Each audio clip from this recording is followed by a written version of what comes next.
दोस्तों नमस्कार, आप देख रहे हैं G20+ न्यूज लाइव चैनल।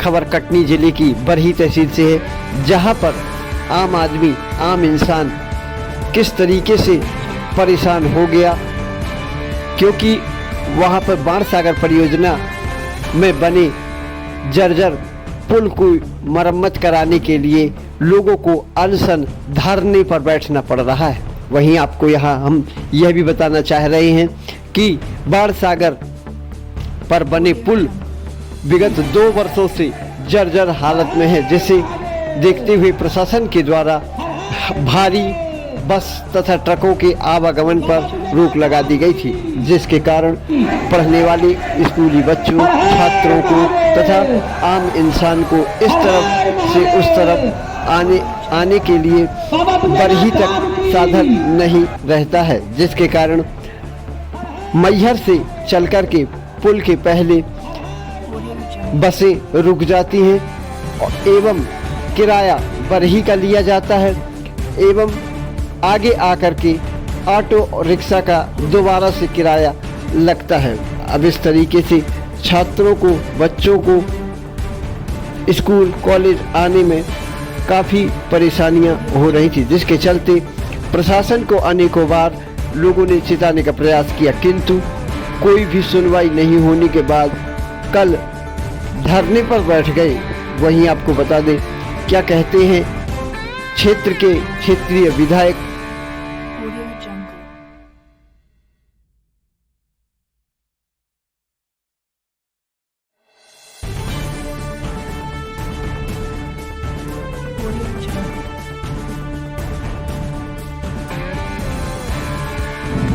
पुल जो आपका बंद है, आज 30 तारीख का आंदोलन इतने दिनों से चल रहा है।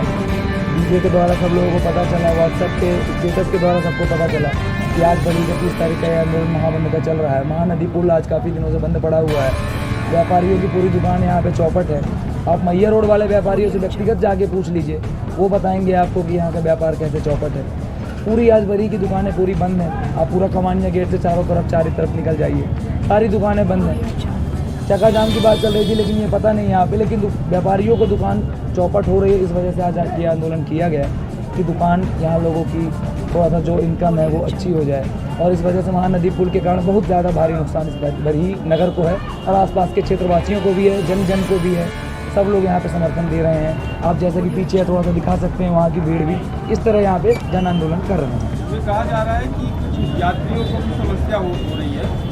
जी होती होगी यात्रियों को भी। यात्री वहाँ जाने, मैं एक व्यापारी के तौर पे यहाँ की जो समस्याएं हैं वो आप लोगों को बता रहा हूँ। जो भी है ज़्यादा लंबा सफ़र करना पड़ता है। बिल्कुल करना पड़ रहा है। पुल यहाँ से घूम के जा रहे हैं लोग, मैहर जा रहे हैं, तो मैहर यहाँ से 45 किलोमीटर है, लेकिन लोग घूम के जा रहे हैं यहाँ से बेजरावगढ़ होते हुए, कार्यचलाई रोड से होते हुए। आंदोलन मजबूरी में लोगों को करना पड़ रहा है और आज ये हो रहा है यहाँ पे। तो ये देखते हुए मैं आप लोगों को भी जानकारी अवगत करा रहा हूँ कि यहाँ पे व्यापारी समूह और यहाँ पे सारे लोगों ने बरही को आज बंद किया हुआ है। धन्यवाद। मेरा नाम दीपक गुप्ता है। देखिए, हमारी पीड़ा सर्वविदित है, जनता भी जानती है, शासन प्रशासन भी जानता है। अब वो चूँकि सोया हुआ है, उसको जगाने के लिए कष्ट हम धरना धर कर बता रहे हैं उनको। हमारी पीड़ा दूर करें। हमारे यहाँ कोई घटना हो जाती है तो मरीज का इलाज नहीं हो पाता, ठीक है। बच्चे, छोटे छोटे बच्चे पैदल पुल पार करके यहाँ पढ़ने आते हैं। कभी कोई आकस्मिक घटना घट जाए, ठीक है, उसका जवाबदार कौन होगा? तो शासन प्रशासन से मांग है। पुल चूँकि इतना क्षतिग्रस्त नहीं है, मैं तो एक निवेदन करूँगा कि यहाँ छोटे स्तर के, बड़े स्तर के काफ़ी लोग हैं, लेकिन 2 वर्ष पूर्व कोई कोनिया कुदरी साइड एक पुलिया में कुछ घटना हुई, और जब अधिकारी और इंजीनियर लोग जांच करने आए तो कुटेश्वर के महानदी पुल का कॉलम टेढ़ा हो गया, ठीक है। ये बात तो समझ से परे है कि भाई घटना दूसरे पुलिया में हो रही है और बंद दूसरा पुल हो रहा है। तो निवेदन यही है कि अगर ठीक है, हम मान भी लिए कि पुलिया क्षतिग्रस्त है, तो शासन प्रशासन उसका पुनः जांच करा के, और अगर क्षतिग्रस्त है तो उसकी मरम्मत कराए। भैया 2 वर्ष हो गए, जनता पीड़ित है, क्षेत्र पूरा पीड़ित है। बस इतने बोलना चाहेंगे। धन्यवाद। किस पुल की बात कर रहे हैं आप? महानदी पुल, मैहर से बरही के बीच में कोटेश्वर महानदी पुल पड़ता है, उसकी बात कर। कब से ये पुल बंद है? 2 वर्ष हो गए। सर, ये धरना पार्टी जो आप कर रहे हैं, किसी पार्टी दल विशेष? नहीं, हम आम जनता धरना कर रही है पूरी। ये सब उसके संयोजक हैं जितने खड़े हैं। कोई एक व्यक्ति विशेष का नहीं है। क्या इसके पहले भी कभी आप लोगों के द्वारा धरना प्रदर्शन या प्रशासन को अवगत कराया गया था? प्रशासन को अवगत कराया गया है, ज्ञापन देकर, पत्राचार के माध्यम से लगभग सभी जगह। चूँकि हमको जहाँ तक जानकारी है कि ये पुल बाणसागर के अधीन है, ऐसा कुछ जानकारी है, तो हमने बाणसागर संबंधित अधिकारियों को बाणसागर में भी दिया है पत्राचार के माध्यम से। बाकी माननीय मुख्यमंत्री जी को, कलेक्टर महोदय को, एसडीएम जी को और बिजरागढ़ तहसीलदार जी को, सबको हमने ज्ञापन दिया है। क्या आश्वासन मिला था तब? आश्वासन की संबंधित अधिकारियों से बात करके हम इसका जल्द से जल्द निराकरण करेंगे। लेकिन 2 साल बीत जाने के बाद भी अभी तक निराकरण जी नहीं हुआ। अभी आपको बैठे हुए कितने घंटे हो गए? लगभग 2 घंटे हो रहे हैं। तो आपकी क्या मांग है? और अभी क्या यहाँ पे आपके पास कोई जिला का प्रशासन या स्थानीय प्रशासन क्या है आपके पास यहाँ पे पहुँचा? नहीं, अभी कोई नहीं आया। हमारी मांग केवल इतनी है कि हम ये ज्ञापन केवल और केवल श्रीमान कलेक्टर महोदय को ही देंगे और किसी दूसरे संबंधित अधिकारी को नहीं देंगे। जैसे आपके द्वारा ये जो धरना किया जा रहा है जी, और यदि ये समस्या का समाधान नहीं होता है जी, तो आगे आपकी रूपरेखा क्या रहेगी? आगे आपका क्या कदम रहेगा? कलेक्टर महोदय अगर आज ही हमको पूर्णतः आश्वस्त नहीं करते, हमारा मतलब व्यक्तिगत मेरा नहीं है, अगर ये जनता पूरी आश्वस्त नहीं होती है तो आज शाम से ही महानदी पुल में आमरण अनशन का आयोजन है और तब तक है जब तक कि पूरी पब्लिक को आश्वस्त नहीं किया जाता। नाम क्या है आपका? तुलसी प्रसाद पांडे। कहाँ से हैं आप? इटौरा। ये पुल कहाँ पे है? ये पुल इटौरा कुटेश्वर गांव में है, मैहर से बरही के बीच में। और इसमें कितनी संख्या होगी? आपके जो धरना प्रदर्शन कर रहे हैं इसमें कितनी संख्या होगी? अब 1000 प्लस होगी। जो आंदोलन चल रहा है जी, उसके संबंध में जो आपका क्षेत्र लगता है, क्या कहना है आपका? मैं खुद बहुत दुखी और व्यथित हूँ इस बात को लेकर कि जो महानदी के ऊपर कोटेश्वर पे पुल बना हुआ है, वो पुल पिछले 1.5-2 सालों से क्षतिग्रस्त है और उसका मैंने टेंडर लगवाया। चूँकि वो पुल 900 मीटर लंबा है और उसका पानी के अंदर जो पाए हैं 2 जिनमें गैप आ गया उसका बनना है, तो 2-2, 3-3 टेंडर लग चुके हैं। 2 बार टेंडर निरस्त हो गया, तीसरी बार भी लगा। ठेकेदार 3 बार छोड़ के भाग जाते हैं क्योंकि बड़ा तकनीकी उसमें एक कार्य होना है। लेकिन जो भी होना है, जब समुद्र के अंदर बड़े बड़े पुल बन सकते हैं, जब नदियों में बड़े बड़े पुल बन सकते हैं, तो ये पुल कोई बहुत बड़ी चीज़ नहीं है। इसमें विभाग की मैं कहता हूँ आज कि ये जो भी ठेकेदार को पकड़ के ला रहे हैं, ये सेलेक्ट करें ऐसे ठेकेदार को जो पानी के अंदर, नदी के अंदर, समुद्र के अंदर काम करते हैं और उनको लेके आएँ और उनको टेंडर दें ताकि फिर से कोई ठेकेदार काम छोड़ के ना भागने पाए। मैं माननीय मुख्यमंत्री जी से इस विषय में मिल चुका हूँ 2 बार, 2-3 बार मैंने वर्तमान माननीय मुख्यमंत्री आदरणीय मोहन यादव जी से भी आग्रह किया। उन्होंने भी इसमें विभाग को कार्य तेज करने के आदेश दिए हुए हैं। पूर्व मुख्यमंत्री जी से जब मैं पिछले कार्यकाल में, उस समय भी मैंने अपनी तरफ से मांग रखी, विधानसभा में इस मांग को उठाया। हम खुद इस बात को लेकर बहुत परेशान हैं कि कितनी जल्दी ये पुल बने। मैं जब जनता आज जो आंदोलन कर रही है, मैं जनता की भावनाओं को समझता हूँ और उनका आंदोलन करना भी मुझे ऐसा लगता है कि कहीं ना कहीं उनके दुख का प्रतीक है, ये प्रतीक के रूप में है कि उनका दुख है, जो उनका कष्ट है। क्योंकि देखिए बरही तरफ तो फिर भी ठीक है, बरही के उस पार पुल के उस पार जो इटौरा, इटमा, कर्रिया, महानदी, लखनपुरा, ये सारे गांव हैं। यहाँ के जो बच्चे पढ़ने आते हैं, स्कूल पढ़ने आते हैं, कॉलेज पढ़ने आते हैं, जो वहाँ के कोई मरीज़ होते हैं उनको एम्बुलेंस लाना पड़ता है।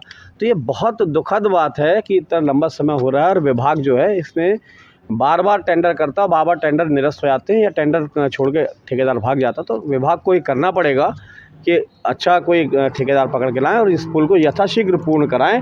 मैं आज जो जनता आंदोलन कर रही है उनकी भावनाओं से सहमत हूँ और उनको ये आश्वस्त करता हूँ कि मैं अपनी तरफ से पूरा प्रयास मैंने किया है, अभी आगे भी करता रहूँगा। व्यापारियों को कहना है कि वहाँ पे जो व्यापार प्रभावित हो रहा है, पुल जो चालू न होने के कारण हमारा व्यापार बहुत प्रभावित हो रहा है, क्योंकि 2 जिलों में जो होता है उनको नहीं, देखिए कि व्यापारियों से ज़्यादा आवश्यक है मरीजों के लिए, छात्र छात्राओं के लिए, रोज़मर्रा की ज़िंदगी जीने वालों के लिए। व्यापारी तो होंगे 50, लेकिन जनता तो 50 हज़ार है ना, उनको रोज़ की आवश्यकता है ये। और चूँकि अभी एक जो पुल, दूसरा पुल उपयोग हो रहा था ये पिपरा के पास, ये पिपरा के पास वाला पुल भी क्षतिग्रस्त हो गया इस बारिश में। उसके पुल के क्षतिग्रस्त होने से और दुविधापूर्ण स्थिति बन गई है कि बहुत लंबा चक्कर घूम के लोगों को आना पड़ रहा है। मैं माननीय मुख्यमंत्री जी से, माननीय सिंचाई मंत्री जी से, मैं विभाग के अधिकारियों से भी आप लोगों के माध्यम से आग्रह करूंगा कि यथाशीघ्र इस पर निर्णय लें और तत्काल वहाँ पे कार्य प्रारंभ किया जाना चाहिए। मैं आंदोलनकारियों की सभी मांगों से पूर्ण रूप से सहमत हूँ। आपने 3 माह पहले आपने एक पत्र भी लिखा था उससे कि छोटे वाहन आए जाएं जिससे मरीजों को परेशानी न हो। मैंने वो पत्र लिखा, मैंने पत्र लिखा कि कम से कम आप एम्बुलेंस अलाउ कर दीजिए, हल्के वाहन अलाउ कर दीजिए, ताकि मरीज आ जा सकें, छात्र छात्राएँ आ जा सकें। बस नहीं चले, ट्रक नहीं चले, समझ में आता है, लेकिन छोटा हाथी चल सकता है, मैजिक चल सकती है, ई रिक्शा चल सकते हैं। क्योंकि जब मोटरसाइकिल निकल रही तो मोटरसाइकिल में भी अगर 3 बैठ के निकलें तो लगभग उतना ही वजन होगा जितना 2 मोटरसाइकिल बराबर वजन होता है। तो उस पर विभाग ने, सिंचाई विभाग ने तो सहमति प्रदान कर दी थी, लेकिन ब्रिज कॉर्पोरेशन ने अभी तक अपनी सहमति नहीं दी। अगर ब्रिज कॉर्पोरेशन की सहमति और मिल जाती है हमको कि वो नीचे जाके पानी में चेक करके देख लेते हैं कि छोटे वाहन चल सकते हैं, तो अगर इतना भी अभी हो जाता तो उससे भी बहुत राहत प्रदान हो जाएगी हम लोगों को। जिस तरीके से जो बीजेपी गवर्नमेंट के खिलाफ भी जो वहाँ की जनता खड़ी हुई है, इससे आने वाले चुनाव प्रभावित नहीं होंगे क्या? देखिए, मैं इसको भाजपा कांग्रेस के दृष्टिकोण से नहीं देखता, इसको मैं सामान्य मानव के जीवन के जीवन यापन के दौरान आई परेशानियों को देख के करता हूँ। इसमें आम जनता की परेशानी है, ये कोई कांग्रेसी नेता की, भाजपा के नेता की या किसी अन्य राजनीतिक दल के नेता की परेशानी नहीं है, आम जनता की परेशानी है। और आम जनता की परेशानी से मैं पूर्ण रूप से सहमत हूँ। मुझे चुनाव की परवाह कभी नहीं रहती। कार को लेके मैं अपनी प्राथमिकता जो रहती है, जनता का किसमें हित है, सुविधा कहाँ से मिलेगी, कहाँ से हम उनको बेहतर सुविधा दे सकते।